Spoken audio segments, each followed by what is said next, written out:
আসসালামু আলাইকুম।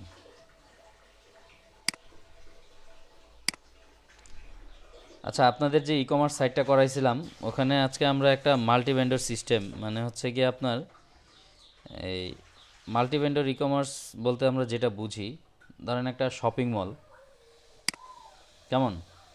আপনারা ওই অনেক ধরনের শপিং মল আছে আপনাদের ওইখানে, রংপুর শহরে, তারপর হচ্ছে গিয়ে কুড়িগ্রামে, গাইবান্ধাতে, লালমনিরহাটে।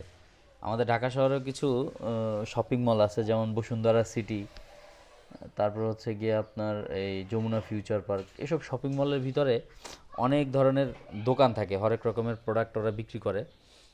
এখন ওই মানুষজন কিন্তু হচ্ছে গিয়ে আপনার ধরেন ইনফিনিটি থেকে বা ইজি থেকে কোনো প্রোডাক্ট কিনতে গেলে বলে না যে আমরা সরাসরি ইজিতে যাই বা ইনফিনিটিতে যাই, বলে যে বসুন্ধরা শপিং মলে যাই, ওখান থেকে আমরা কি করব, কিছু প্রোডাক্ট কিনবো। তখন তার যেটা পছন্দ হয়, যদি ইজি থেকে পছন্দ হয় ইজি থেকে নেয়, যদি ইনফিনিটি থেকে পছন্দ হয় সেখান থেকে নেয়। তেমনি মাল্টি ভেন্ডর ওয়েবসাইট, আপনার ই কমার্স সাইট হচ্ছে, যেমন হচ্ছে দারাজ। দারাজ একটা multi vendor e commerce site. মানুষ কিন্তু প্রোডাক্ট কিনলে বলে দারাজ থেকে প্রোডাক্ট কিনছি বা দারাজে একটা প্রোডাক্ট কিনবো আমি, কিন্তু দারাজের কিন্তু নিজস্ব প্রোডাক্ট না এগুলো। যেমন দেখেন, আমি যদি দারাজে যাই, এখানে daraz.com,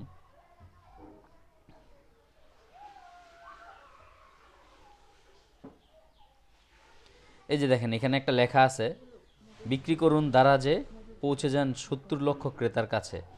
কেমন? এটা কিন্তু দারাজের একটা অ্যাড। এখন এই সাইটে আপনার যত ধরনের প্রোডাক্ট আছে, এই প্রোডাক্টগুলো কিন্তু সবই হচ্ছে গিয়ে আপনার কোনো না কোনো সেলারের। যেমন এই যে এটা কিন্তু দারাজের কোনো প্রোডাক্ট না, এটা দারাজের প্রোডাক্ট নয়, কিন্তু দারাজের এই প্ল্যাটফর্মটা ইউজ করে, যেমন বসুন্ধরা শপিং মলের যে মালিক, সে মালিকের কিন্তু মানে দোকানের মালিকানা তার, কিন্তু দোকানের যে আলাদা আলাদা এই প্রোডাক্টগুলো আছে সেগুলোর মালিকানা কিন্তু তার না। যেমন হচ্ছে গিয়ে ইনফিনিটি শপিং মলের মালিক সে, কিন্তু আলাদা আলাদা যে দোকানগুলো আছে সেগুলোর মালিক কিন্তু সে না। যেমন হচ্ছে এই ঘড়ি যে বিক্রি করতেছে সে কিন্তু দারাজের মালিক না। Excuse me. আচ্ছা দেখেন, আমরা কিন্তু প্রোডাক্টগুলো মূলত দারাজ থেকে কিনি না, বা আমরা কিন্তু মূলত প্রোডাক্টগুলো সব বসুন্ধরা শপিং মলের যে মালিক তার কাছ থেকে কিনি না। মাল্টি ভেন্ডর ওয়েবসাইট হচ্ছে, সেখানে আপনার ওই শপিং মলের মতোই বিভিন্ন ধরনের দোকান থাকবে, বিভিন্ন আপনার ভ্যারাইটি স্টোর থাকবে ভ্যারাইটি প্রোডাক্টের জন্য। যেমন জুয়েলারির জন্য জুয়েলারির দোকান, তারপর হচ্ছে কি আপনার টি শার্টের জন্য টি শার্টের দোকান, শোর জন্য শোর দোকান, কসমেটিক্সের জন্য কসমেটিক্সের দোকান, ফুড কর্নারের ফুডের জন্য ফুড কর্নার থাকবে, মানে ওখানে ফুডের দোকান থাকবে, মানে খাবারের দোকান থাকবে, সব কিছুই। তেমনি এই দারাজ মাল্টি ভেন্ডর ওয়েবসাইটটাই হচ্ছে কি, ই কমার্স ওয়েবসাইটটাই একটা শপিং মলের মতো। সেখানে আপনি চাইলেই একটা ঘড়ি কিনলে, যেমন আপনার যদি ভিভোর একটা মোবাইল ভিভোর শোরুম থেকে আপনি কিনেন বসুন্ধরা সিটিতে গিয়ে, সেই মোবাইলটাতে যদি কোনো প্রবলেম হয়, আপনি যেমনি ইসের কাছে যাবেন না, ওই শপিং মলের মালিক যিনি তার কাছে যাবেন না, তেমনি এই মাল্টি ভেন্ডর ওয়েবসাইট থেকে যার প্রোডাক্ট আপনি কিনতেছেন, যেমন এই ভদ্রলোকের প্রোডাক্ট আমি যদি কিনি, আমি কিন্তু দারাজকে কমপ্লেন করতে পারবো না, আমার সরাসরি তার সাথেই যোগাযোগ করতে হবে। কেমন? এটা কিন্তু তার আলাদা একটা শপ, দারাজ মার্কেট প্লেসের মধ্যে। তো আমরা তেমনি একটা মাল্টি ভেন্ডর ওয়েবসাইট, মানে আমাদের তো ই কমার্স ওয়েবসাইট আছেই করা, সেটার মধ্যে মাল্টি ভেন্ডর সিস্টেম কিভাবে অ্যাড করতে হয় সেটা আমরা করব আজকে। কেমন? এক্সকিউজ মি, জানলা আটকানো, তারপর জানলা।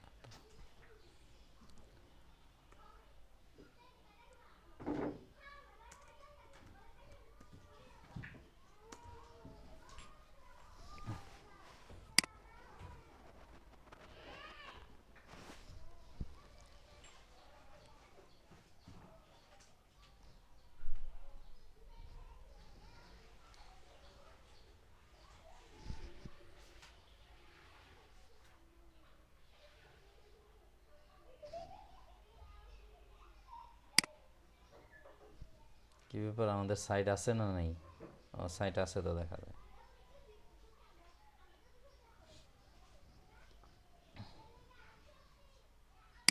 এটা কিন্তু ডেমো সাইট, এটা কিন্তু পূর্ণাঙ্গ কোনো সাইট না। কেমন? এর মধ্যেই আমরা এখন হচ্ছে কি আপনার মাল্টি ভেন্ডর যে সিস্টেমটা আছে সেটা এখানে ইয়ে করবো, যাতে সেলাররা এসে বিভিন্ন ধরনের সেলার যার প্রোডাক্ট আছে সে এখানে একটা শপ ওপেন করে তার নামে একটা শপ ওপেন করে এখানে তার প্রোডাক্টগুলো বিক্রি করতে পারে। কেমন? এই জন্য আমার এখান থেকে যেতে হবে অ্যাডমিন প্যানেলে।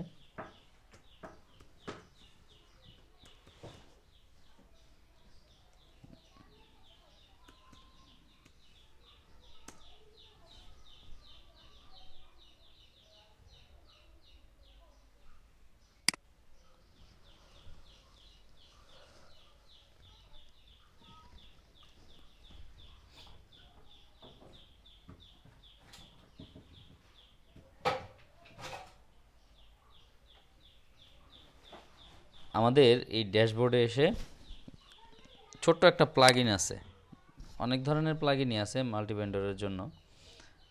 তো আমরা একটা ফ্রি প্লাগইন এখানে ইউজ করব।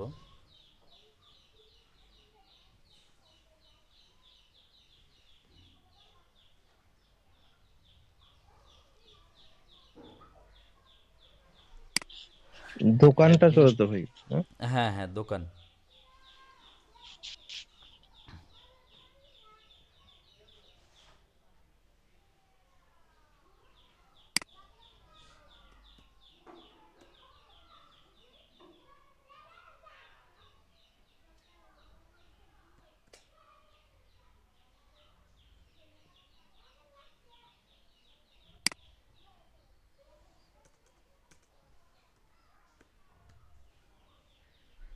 কি ব্যাপার?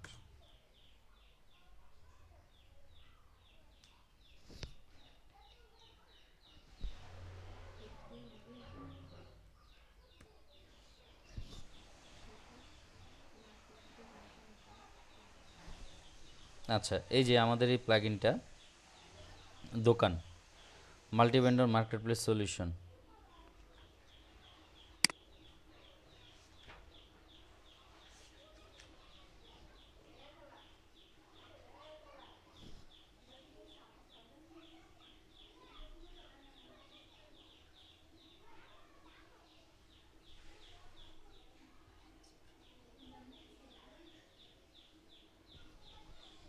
আচ্ছা, এটাকে আমি অ্যাক্টিভ করে দিচ্ছি।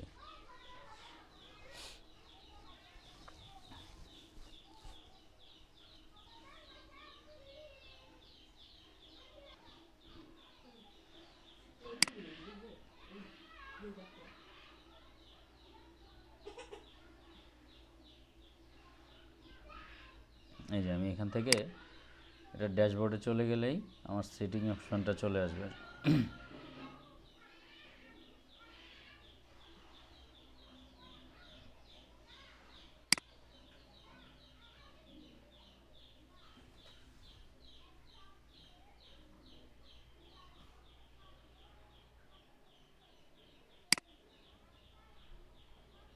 আচ্ছা,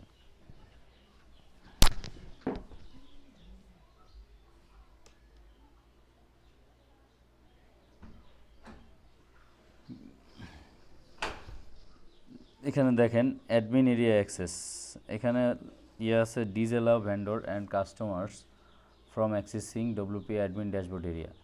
আপনার এই সাইটে আপনি যে ভেন্ডরদেরকে তাদের প্রোডাক্ট বিক্রি করতে দিবেন তাদেরকে অ্যাডমিন প্যানেলে অ্যাক্সেসের জন্য আপনি যদি এখানে আনচেক করে দেন তারা অ্যাক্সেস করতে পারবে, যদি আপনি চেক করে দেন তাহলে অ্যাক্সেস করতে পারবে না। আর এখানে বাই ডিফল্ট আপনার ভেন্ডর স্টোর ইউআরএল, আপনার আমার সাইটের যে ইউআরএলটা আছে, যখন এই যেমন এখানে আমি এই প্রোডাক্টটাতে ক্লিক করার সাথে সাথে তার ইয়েতে আসবে, এখানে হচ্ছে গিয়ে আপনার এই সাইটের ইউআরএলের পরে এখানে স্টোর থাকবে আর কি। আমার এখানে স্টোর আছে, স্টোর থাকবে এখানে। তারপর হচ্ছে গিয়ে vendor set up wizard logo,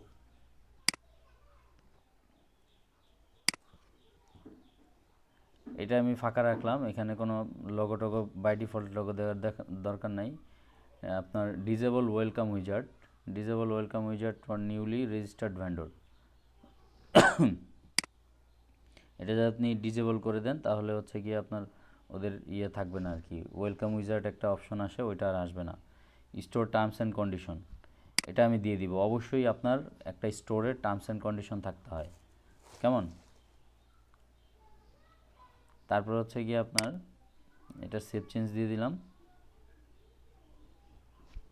general settings, তারপর হচ্ছে সেলিং অপশন। এখন সেলিং অপশনটা আপনার সাইটে এসে যে ভেন্ডররা তাদের প্রোডাক্ট বিক্রি করবে তাদের কাছ থেকে আপনি কমিশন নেবেন কি না। তাদের কাছ থেকে তো অবশ্যই কমিশন নেবেন। আপনার প্রোডাক্ট আপনার সাইট ইউজ করতেছে, তারপর হচ্ছে গিয়ে আপনার এখান থেকে তাদের আপনার পেমেন্ট গেটওয়েও তারা ইউজ করতে পারবে। যদি আপনি ওদেরকে ইয়ে দিয়ে দেন তাহলে অবশ্যই আপনার ফ্ল্যাট রেটও নিতে পারেন, তাদের কাছ থেকে পার্সেন্টেজও নিতে পারেন। এখন ফ্ল্যাট রেটে যদি নেন, প্রোডাক্টের তো আপনার ভ্যারাইটি আছে, প্রোডাক্টের প্রাইসেরও ভ্যারাইটি আছে। ধরেন আপনি এই 1000 টাকার একটা প্রোডাক্টে আপনি 100 টাকা ফ্ল্যাট রেট নিলেন, মানে হচ্ছে গিয়ে 100 টাকায় 10 টাকা করে নিলেন। 1000 টাকার প্রোডাক্টে 100 টাকা নিলেন। আর হচ্ছে গিয়ে আপনি 500 টাকার প্রোডাক্টে এভাবে তো আপনি ইয়া করে দিতে পারবেন না। আপনার যদি ফ্ল্যাট রেট দেন তাহলে 100 টাকা নিলে 500 টাকার প্রোডাক্টও 100 টাকা আসবে, 1000 টাকার প্রোডাক্টও 100 টাকা আসবে। তা আপনি এইভাবে করে দিতে পারেন যে পার্সেন্টেজ আমি 10% নেব, আমি প্রতি প্রোডাক্ট থেকে 10 থেকে অথবা 5 থেকে 10%, 10% দারাজ 10% নেয়। কেমন? আপনি এই যে যেমন হচ্ছে গিয়ে এখানে 22,999 টাকা, 23,000 টাকার এই ঘড়িটা, কেমন? এইখান থেকে সে আপনার 10% কমিশন নেবে। যে ভেন্ডরে এটা বিক্রি করে তার কাছ থেকে 10% কমিশন নেবে দারাজ। এখন যে কোনো প্রোডাক্টের উপরে আপনি এখানে কমিশন নিতে পারবেন। তারপর হচ্ছে শিপিং ফি রিসিপিয়েন্ট। এখন এই শিপিং ফিটা আপনার এই যে এখানে যে দেয়া আছে যে শিপিং ফি 65 টাকা, এই শিপিং ফিটা হচ্ছে গিয়ে কে রিসিভ করবে? রিসিপিয়েন্ট এখানে আপনি অ্যাডমিন নাকি ভেন্ডর? অ্যাডমিন যদি হয় তাহলে অবশ্যই এই প্রোডাক্টটা সেলার সেল করে দিবে আর আপনাকে শিপিং করতে হবে। কেমন? শিপিং ফি যেহেতু আপনি নেবেন অবশ্যই আপনাকে এটা করতে হবে আর কি। তো মার্কেট প্লেস মানে হচ্ছে গিয়ে আপনার সাইট যারা বিল্ডিং করে বা সাইটের ফ্যাসিলিটিগুলো যারা ভেন্ডরকে দেয় তারা সাধারণত এটা নিজেরা নিতে চায় না, এটা ভেন্ডরের উপরেই থাকে। অ্যাডমিন যদি দিয়ে দেন তাহলে এটা আপনার উপরে চলে আসবে, আর যদি আপনি ভেন্ডর দেন তাহলে ভেন্ডরের কাছেই থাকবে। ভেন্ডর শিপিং ফিটা নিয়ে যাবে এবং সে ডেলিভারি করে দিবে। কেমন? ট্যাক্স ফি রিসিপিয়েন্ট। এখন প্রোডাক্টের উপরে যদি ট্যাক্স থাকে সেটা রিসিপিয়েন্ট কি আপনি হবেন নাকি ভেন্ডর হবে? যার প্রোডাক্ট সে বিক্রি করতে সে ট্যাক্স দিবে, আপনি কেন দিবেন? যদি আপনি অ্যাডমিন দিয়ে দেন তাহলে ট্যাক্স আপনাকে দিতে হবে। আর যদি আপনার এই ভেন্ডর দেন তাহলে যার প্রোডাক্ট, ধরেন আমি আপনার সাইটে একটা শপ খুলে নিছি, আমি কিছু প্রোডাক্ট বিক্রি করতেছি, ধরেন মোবাইল ফোন বিক্রি করতেছি বা আমি টিউটোরিয়াল বিক্রি করতেছি আপনার এখানে। এখন এই প্রোডাক্টের উপরে যদি সরকার ট্যাক্স বা ভ্যাট ধার্য করে রাখে, ভ্যাট বা ট্যাক্স ধার্য করে রাখে তাহলে হচ্ছে গিয়ে আপনার ওই প্রোডাক্টের উপরে যে প্রোডাক্ট সেল করতেছে তাকে দিতে হবে, এটা আমি কেন দিব? তাই না? মানে হচ্ছে শপের ওনার এই আপনার মার্কেট প্লেসের ওনার কেন দিবে এটা? আচ্ছা, vendor capability, new vendor product upload, নতুন ভেন্ডর আপনার নতুন যারা রেজিস্ট্রেশন করবে তারা এখানে প্রোডাক্ট আপলোড করতে পারবে। ডিজেবল প্রোডাক্ট পপ আপ, এটা হচ্ছে গিয়ে আপনার disable add new product in pop up view. এখান থেকে হচ্ছে গিয়ে আপনার এই পপ আপ ভিউ থেকে প্রোডাক্ট ডিজেবল হয়ে যাবে। এটা হচ্ছে গিয়ে আপনার ভেন্ডরের ভিজিবিলিটি, এটা ভেন্ডরের ভিজিবিলিটি আমি দিব না। অর্ডার স্ট্যাটাস চেঞ্জ, এটা হচ্ছে গিয়ে ভেন্ডরের থাকতে পারে, কারণ হচ্ছে গিয়ে অর্ডারটা প্রসেসিংয়ে আছে না কমপ্লিটে আছে সেটা তার সব থেকে সে দেখতে পারবে। তারপর হচ্ছে গিয়ে enable vendor switching, allow this settings admin can switch any vendor account. এটা হচ্ছে গিয়ে আপনি যদি অ্যাডমিনকে দেন যে কোনো ভেন্ডরের অ্যাকাউন্ট সুইচ করার জন্য সেটা অ্যাডমিন করতে পারবে।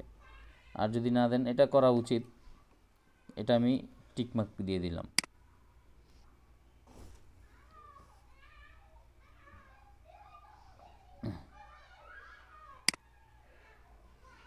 আমার মোটামুটি জেনারেল সেটিংসের মধ্যে এটা চলে আসছে উইথড্রল অপশন। দেখেন এখন উইথড্র অপশনের মধ্যে আমাদের এখানে যেটা আছে পেপাল আছে, ব্যাঙ্ক ট্রান্সফার আছে, ওয়ালেট আছে। আপনি উইথড্রটা ব্যাঙ্ক ট্রান্সফারে আমরা দিতে পারি।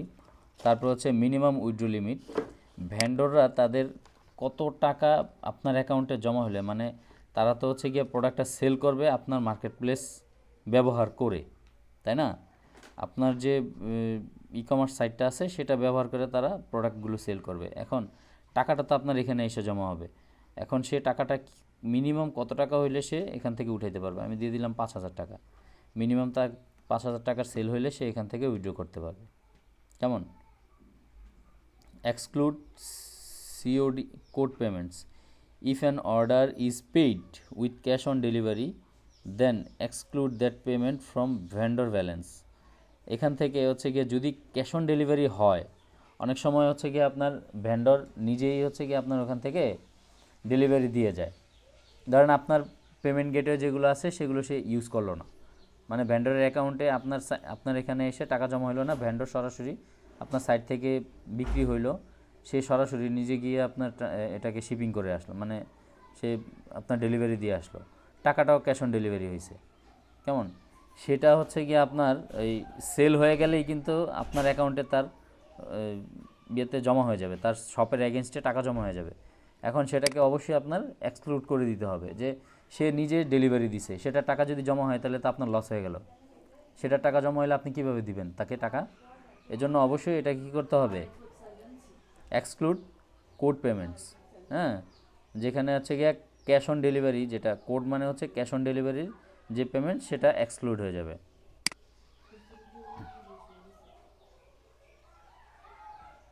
আচ্ছা, তারপর বাকি যে সেটিংসগুলো আছে,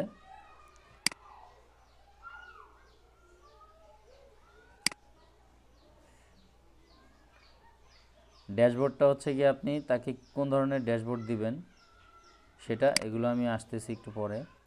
তারপর হচ্ছে অর্ডার, মাই অর্ডার, তারপর হচ্ছে গিয়ে আপনার স্টোর লিস্টিং, এগুলো।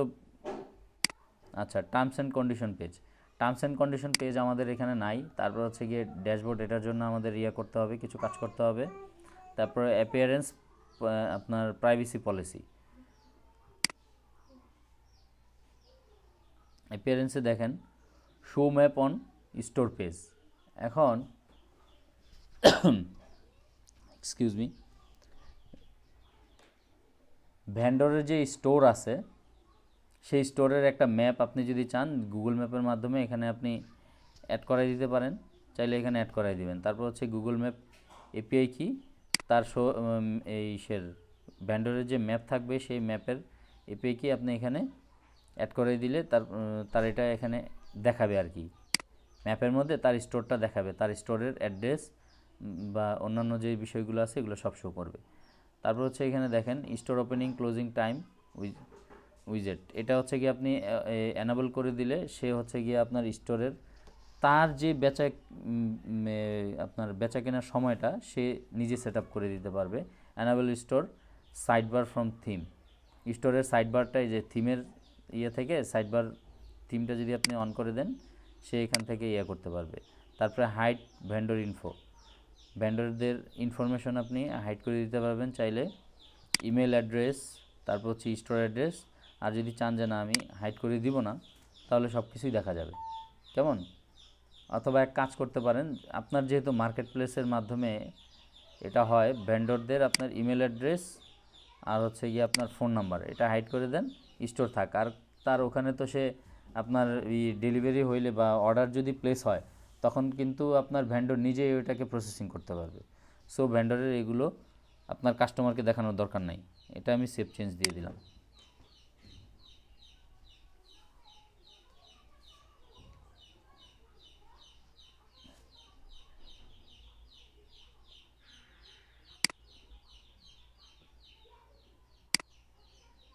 সে privacy policy, enable privacy policy অবশ্যই। তারপর হচ্ছে গিয়া প্রাইভেসি পেজেস, এখন প্রাইভেসি পেজ আমাদের এখানে আমরা এখনও করি নাই। এই যে আপনার পেজ সেটিংস আর হচ্ছে গিয়ে আপনার প্রাইভেসি পলিসি, এই দুইটার কাজ আমরা, প্রাইভেসি পলিসিটা আমাদের নির্দিষ্ট করে এখানে দিয়ে দিতে হবে, আর ওটার জন্য একটা পেজ দিতে হবে। কেমন? পেজ ক্রিয়েট করতে হবে, ওখানে কিছু টার্মস অ্যান্ড কন্ডিশন, তারপর হচ্ছে গিয়ে কিছু রুলস, ওগুলো দিয়ে আমি প্রাইভেসি পলিসিটা এখানে সেট করে দিতে পারবো। তো যাই হোক, এই গেল আমার এটুকু অপশান, আমি সেভ চেঞ্জ দিয়ে দিলাম। আমার সেট আপ করার কাজ কিন্তু শেষ হয়ে গেছে। কেমন? এই যে আমার দোকান এখানে চলে আসছে, এই যে দোকানের ড্যাশবোর্ড।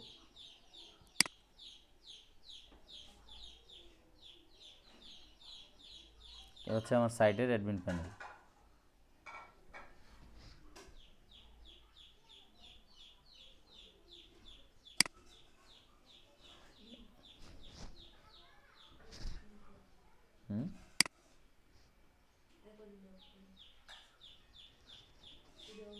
লালন ভাই বুঝেন নাই? হ্যাঁ বুঝছি, আচ্ছা, ওই যে একটা পেজে পেজে গেলেই দেখবো। দেখা যাবে, যে কোনো একটা পেজে যান তাইলেই হবে।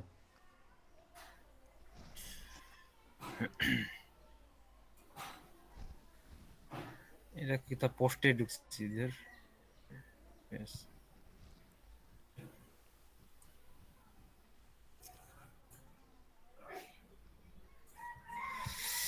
এটাতে যাই। স্যার আমাকে একটু লিভ নিতে হচ্ছে স্যার, একটু এমার্জেন্সি কাজে বাইরে যাবো। আসসালামু আলাইকুম। ওয়ালাইকুম সালাম। এই যে কালার প্লেট সম্বন্ধে অনেকের ধারণা আছে কিনা,